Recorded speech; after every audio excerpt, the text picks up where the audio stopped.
Nag-isip ako eh. Hi, good morning. Welcome to Philippines. Welcome to Manila. Philippines. Boss, good morning. Recorded ka, boss. Recorded ka, boss. Boss, recorded ka na, boss. Boss.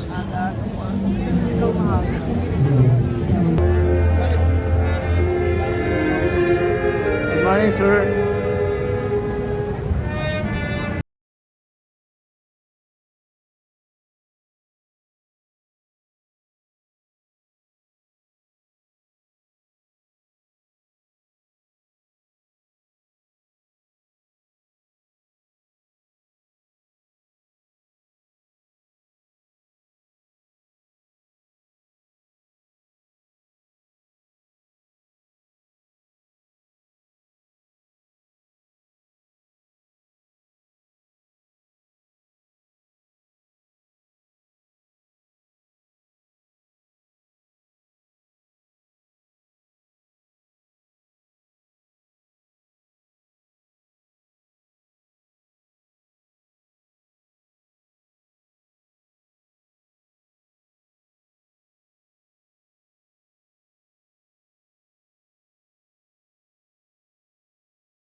Kahit i-verify mo sa Philippine Airlines.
maganda at mapagpalang umaga po sa ating lahat. Ang Ospital ng Maynila Lacson Villegas Medical Center ay nagagalak na maging bahagi at manguna sa seremonya ng pagtataas ng ating bandila ngayong umaga. Malugod naming inaanyayahan ng lahat na makiisa sa ating programa. Sa pagsisimula, ating saksihan ang pagtataas ng watawat ng Pilipinas habang inaawit ang ating pambansang awit na pangunahan ni na Miss Batan, Mr. Antonio, Miss De Vera at Miss Nicolas ng Nursing Service Division kasabay ng banda ng Maynila. Pagkatapos nito, isang taus-pusong panalangin na panununggunahan ni Mr. Randy Maderal mula sa Hospital Operations Patient Support Services Division. Susundan naman ito ng panunumpa ng katapatan sa watawat ng Pilipinas na pangunahan ni Dr. Carolina Paula Martin, Chairman ng Professional Education, Training and Research Unit. Pagkatapos nito, aawitin natin ang awit ng may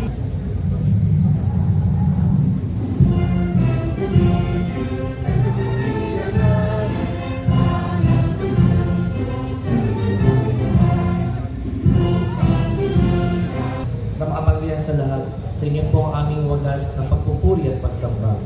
Kayo po ang pinagmumulan ng lahat ng kabutihan, karunungan at kaayusan. Sa bawat bagong araw na ipinagkakaloy ninyo, kami nagpupugay sa inyong kadakilaan. Sa inyong liwanag, kami kumukuha ng lakas at sa inyong pagkalinga, kami ay nagpapatuloy. Panginoon, kami po ay nagpapakumbaba at buong puso namin inaamin na aming pagkukulang sa salita, sa sagawa at maging sa aming mga naiwang tungkulin. Naway inyong ipagpatawan at baguhin kami upang mas maging karapat-dapat kami lingkod ng bayan. Bigyan niyo kami ng tapang at malinis na putig sa pagtupad ng aming tungkulin. Panginoon, kami po ay kaus-puso nagpapasalamat sa mga biyaya na tatanggap araw-araw. Salamat din po sa pagkakaisa at sipag ng bawat kawani. At sa matapat ng pamumuno ng aming butuing punong lungsod, Francisco Isko M. Dumagoso, at ang kagalang-galang Chi Atienza, aming pangalawang punong lungsod, na nagsisilbing haligi, inspirasyon at gabay sa gitna ng mga hamon ng panahon. Panginoon, aming dinalangin ang patuloy mong paggabay at proteksyon sa bawat isa sa amin. Naway maging bukas palad kami sa pagtulong, maging tapat sa aming panunungkulan at maging instrumento ng pagbabago para sa kabutihan na nakakarami. At sa lahat ng aming gagawin, naway iyong ngalan lamang ang maluwalhati. Amen.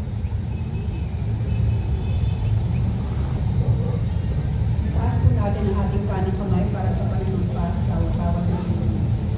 Ako ay Pilipino, buong katapatan nanunumpa sa watawat ng Pilipinas at sa bansa ang kanyang sinasagisa na may dangal, katarungan at kaliyahan at pinakikilos ng sambayanang maka-Diyos, makakalikasan, makatao at makabansa.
Honorable Vice Mayor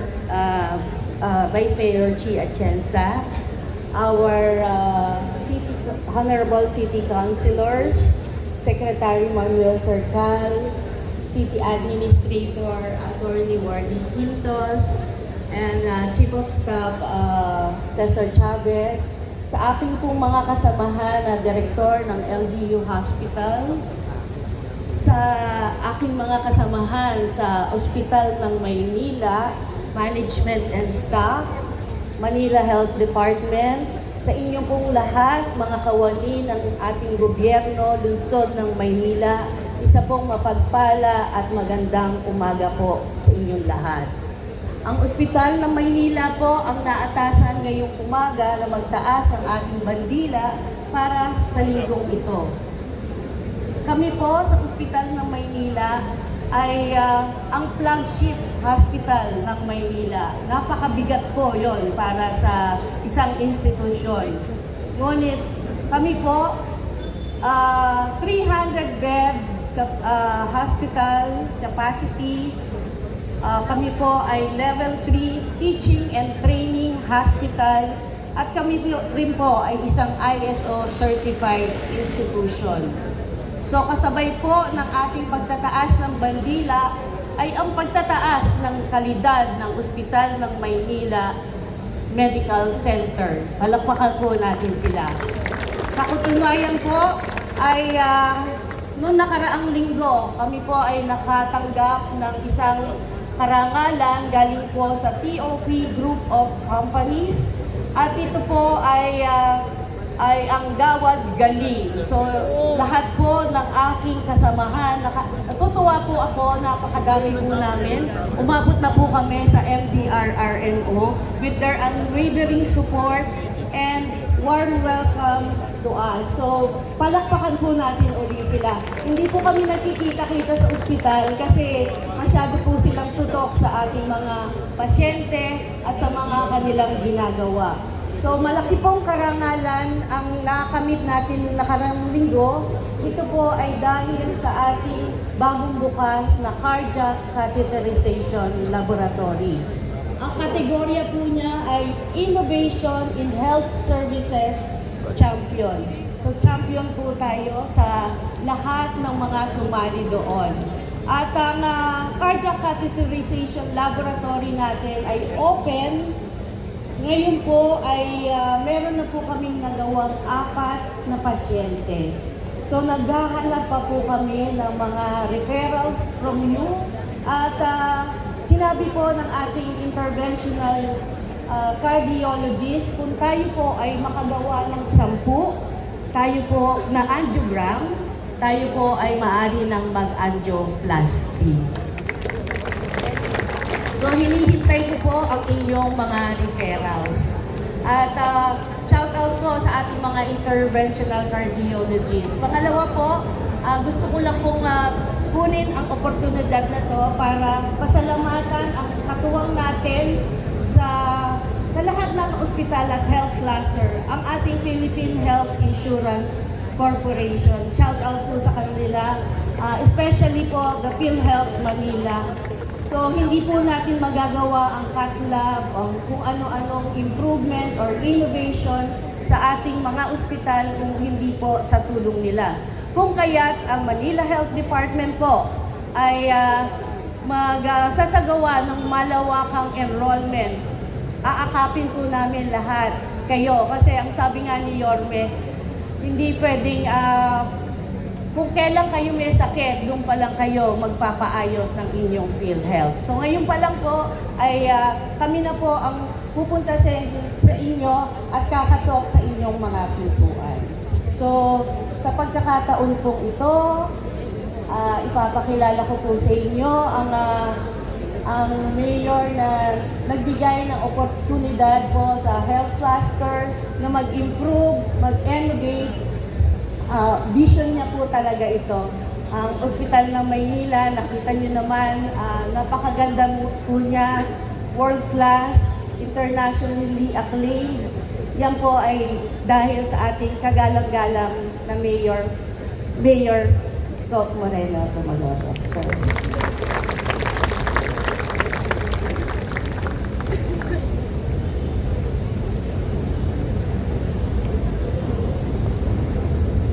Thank you, Director Grace Padilla at 10 ng iyong mga kasama sa Manila Health Department, partikular na ang ospital ng Maynila. Palakpakan natin ang ospital ng Maynila.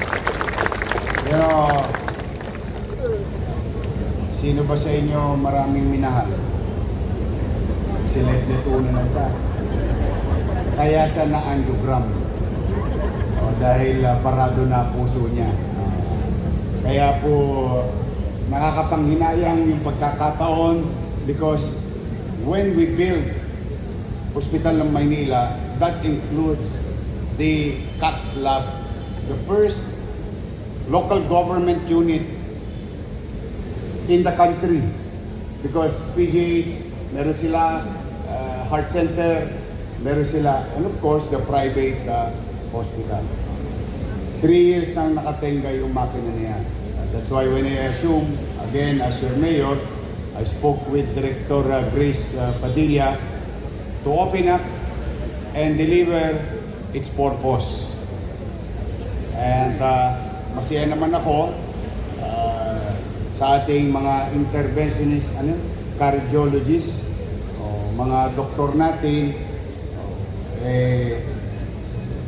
malaki ang matitipid ni naman na mag-angiogram.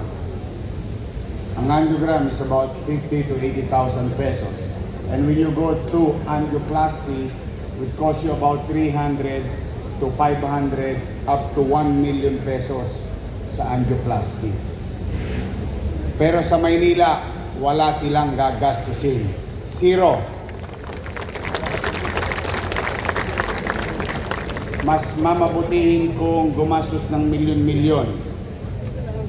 Mabuhay lang ang isang tao.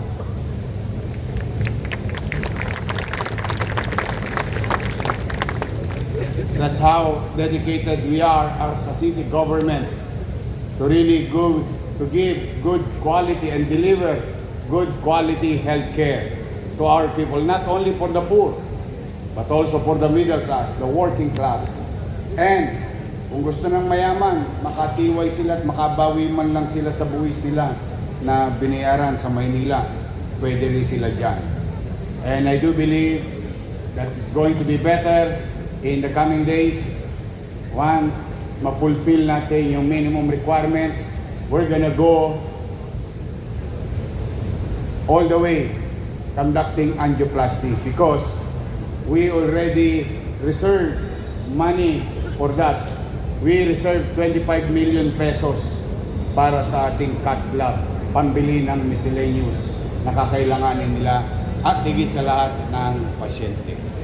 So sa atin dito, wag na kayong pumunta. Kung kayo magpapa-angiogram lang, mapapagastos pa kayo. Kasama kayo sa pinaglilingkuran ng lungsod. While naglilingkod kayo sa taong bayan, kasama rin kayo bilang mamamayan. Si Letlet na mismo nakapagsabi, nung nakita niya yung makina natin sa cath lab, mas maganda pa raw kaysa doon sa isang hindi ko napapangalan ng private hospital. So I'm happy, serves its purpose, a delay for 3 years, but sabi nga, good things come to those who wait. And speaking of that, gusto ko lang din mag-announce, no? You know, your city government is doing a lot of effort going after to these companies or corporation or mas kolokyan na tawag ngayon, contractor than flood control and all other projects from the national government na binaliwala ang lungsod ng Maynila for the past 3 years. Dalawang bagay lang naman yan. Hindi mo ginawa yung trabaho mo bilang mayor or hindi ka nire-respeto bilang syudad ng mga kontraktor na ito. Now, having said that, ang inyong pamahalang lungsod sa pagsisinok At sa tulong ng website, ng isumbong mo sa Pangulo website, Attorney Paul and I were guided properly of projects done in the city of Manila, and some of it is not functioning, particularly, alam ko naman mga taga-sunog apog dito, yung District 2 pumping station that the government spent already 700 million pesos and still not running yung pumping station na pinagawa dyan sa District 2. But then again, that is a matter of concern for the ICI and the Senate. What I am now after is their obligation to the city of Manila. And through the effort of our city treasury, sending SOA. And I would like to share this to each and every one of you. When I said, sisinupin natin. We try to be efficient. Today, as we speak, we have collected 160 million pesos from those contractors. Ang tawag natin doon, I think may mga accountant naman dito at may nakakaintindi naman yata ng fiscal management dito. Ang tawag doon, windfall. And because of that windfall, I'm happy to announce this morning, last Saturday, I finished all 100 plus documents signed for our beloved teachers of Manila. May utang ang Maynila sa kanila. Simula Abril, Mayo, Hunyo, Hulyo, Agosto, Setyembre. Ganun na kalaki ang utang ng Maynila sa ating mga teacher and non-teaching personnel. Bagamat ito'y obligasyon na iniwan ng nakaraan, moving forward, we recognize and we will recognize that obligation of the past.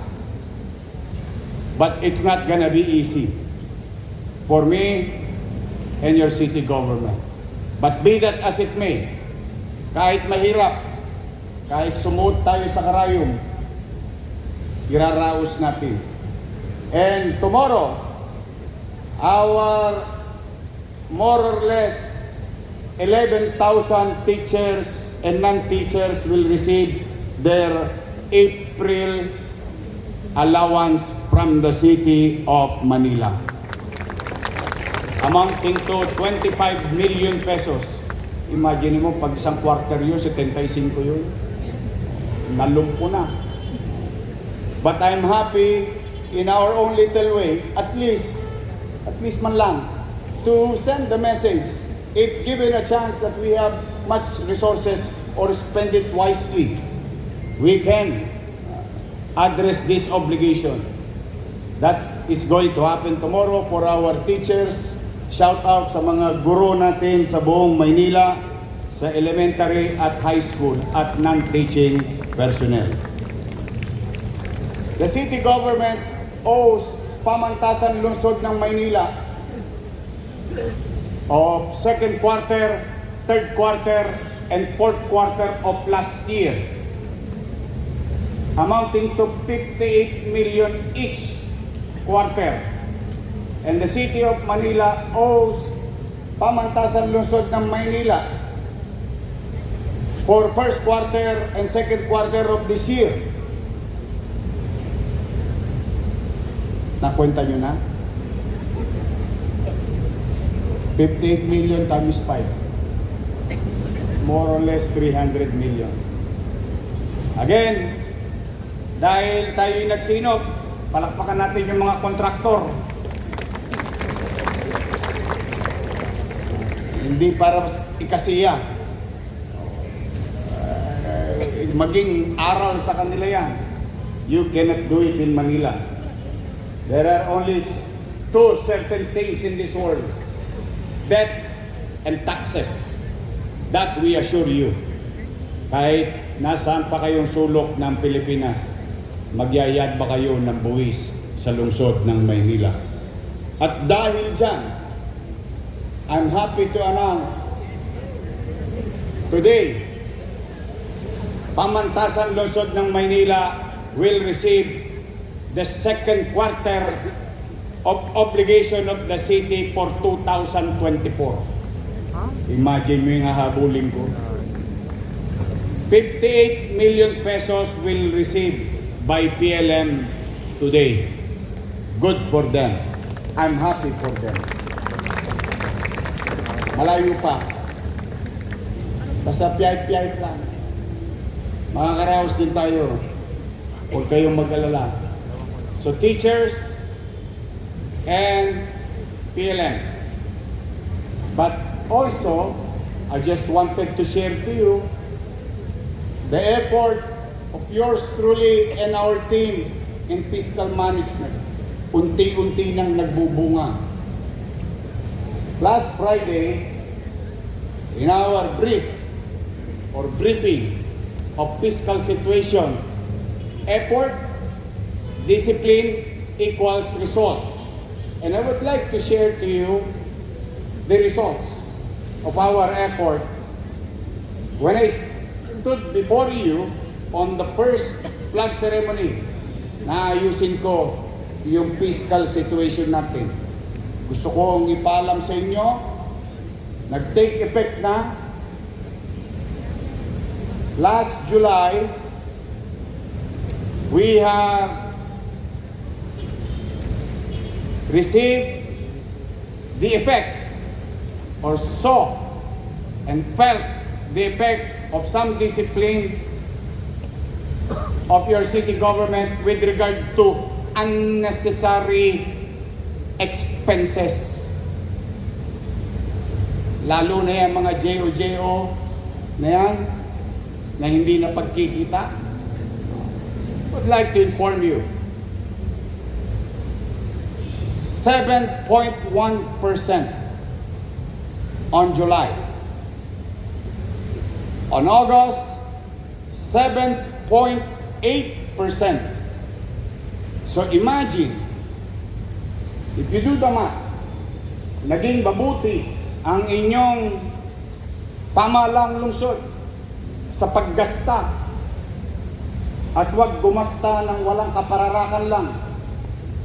7 times 6, we may achieve at the very least on average 42%. And that's going to be a big break for general fund expenditures.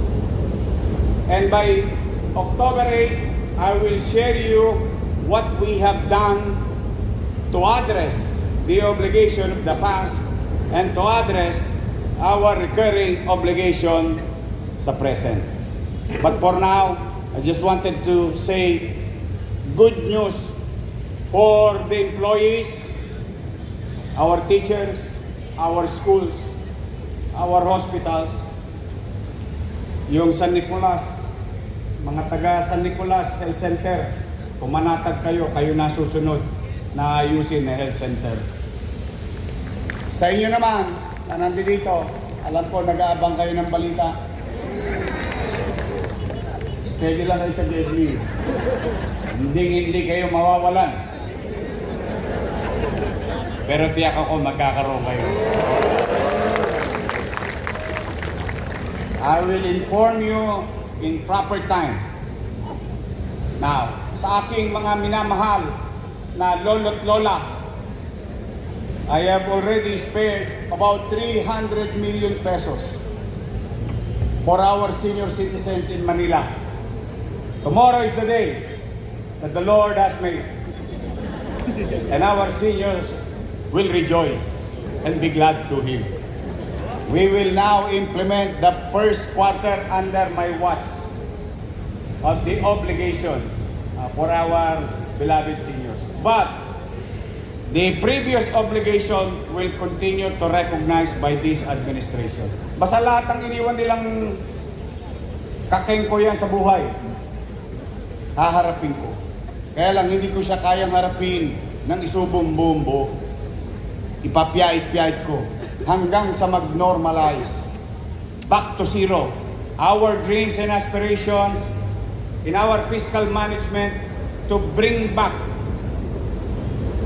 the zero or the level. Zero. Ibig sabihin, walang negative 10.2 billion but regular operation are being sustained by the regular income of the city. Yan ang goal in the next 3 to 4 years. But on October 8, I will inform the public and you guys of our real situation, the picture of what we have done for the past 100 days, physically, fiscally, economically, and so on and so forth. For our employees, basta may good news sa inyo. Paul! Saan si Paul? Kaya naglalayo kay Paul. Ano lang kayo, pumanatag lang kayo. Just do your job. Whatever is due to you, you can ask MHD. You can ask the hospital. You can ask the barangay. What is due to them were given to them. Things that is due to our employee, iraraos ko yan. Huwag kayong mag-alala. Nakakalimutan yata nung nakaraan. Sanay ako nang wala. Kaya iniwanan ako ng wala eh. Kaya lang negative, mahirap yung negative eh. Pero tandaan ninyo, sa awa ng Diyos, nakaraos ako. Naging mayor pa nga ako eh. So, ano pang hirap ang dapat kong ireklamo sa buhay? Sa pamamahala sa ating lungsod at mamamayan. Hindi siya madali, pero sigurado ko sa inyong lahat dito, isa puso nyo na, iraraos ko kayo, iraraos ko ang mamamayan ng lungsod ng Maynila. Again, I need your help. I want you to deliver quality, wholehearted, with an open smile or with a smile in our faces, serving our people. Wala akong ibang hinihingi. Lahat ng problema ng numero, iwan nyo na sa akin. Paano magpiga ng bimpo, ibigay nyo na sa akin. Ang hinihingi ko lang sa inyo, ay sana maglingkod tayo ng maayos sa ating mamamayan. And that's it. Nothing more, nothing less. You have value in your respective offices. You have importance in your existence in our city government. Kaya ako naman laging naniniwala diyan sa puso ninyo, nandiyan pa rin yung pagmamahal nyo sa kapwa at serbisyo publiko. Buhayin nyo ulit yan. Ilagablab ninyo sa inyong isipan at damdamin. Iparamdam natin ang init ng paglilingkod sa bayan. Mano pa. Doon sa ibabaw nagkakagulo sila. Hayaan natin ang problema nila. Harapin natin ang problema ng mamamayan ng lungsod ng Maynila. At tayo naman, bilang kawani ng pamahalaan, bilang lokal na pamahalaan, tutulong tayo sa nasyonal in our own little way. And if I'm not asking too much, please pray for our doctors, our LDRRMO EMS. Now, for the past 4 days, is being serving Medellin, Bogo, or province of Cebu. They've been doing service to our fellow Filipinos there. And I think the least thing that we can do is to pray for their safety. And pray for our fellow Filipinos in Cebu na sila'y makarecover dito. Dahil dito naman and I'm pretty sure, may mga Cebuano din dito. May mga kamag-anak kayong nag-aalala kayo na baka kung ano na nangyari sa kanila. As fellow human being, as fellow Filipino, in our own little way, kahit gipit tayo, tutulong tayo at patuloy tayo. So muli, Itong linggo to, Lunes, don't worry, be happy. Don't worry of so many things. Just be happy of what we have today. Ipagpasalamat natin sa Diyos kung nasaan tayo ngayon. Anong meron na sa harapan natin, tingnan natin mga sarili. Malusog, buhay, humihinga. May pag-asa pa. Kaya, don't worry, be happy. And I pray all of you for the entire week to be guided by God and bless each and every one. Magandang araw, pagpalain nawa kayo ng kapagkata. Manila! God first. Thank you.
sunod na event.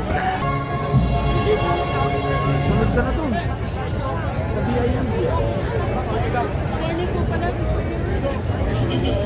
Good morning, Nanay. Banana ko.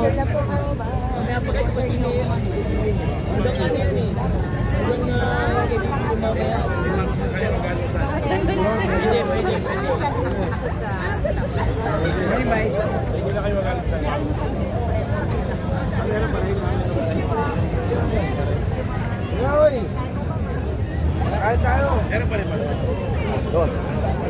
Sundan mo na yun, hindi ako mag-join yun. Nasa schedule yun, di ba? Nasa schedule yun. Sir Ramil, good morning. Hey, Pitik lang, pitik. God first. Thank you po.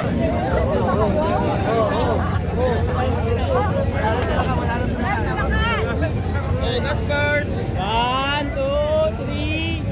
Okay na lang. magtutula ka, mapapalayo sa bahay ni Kuya.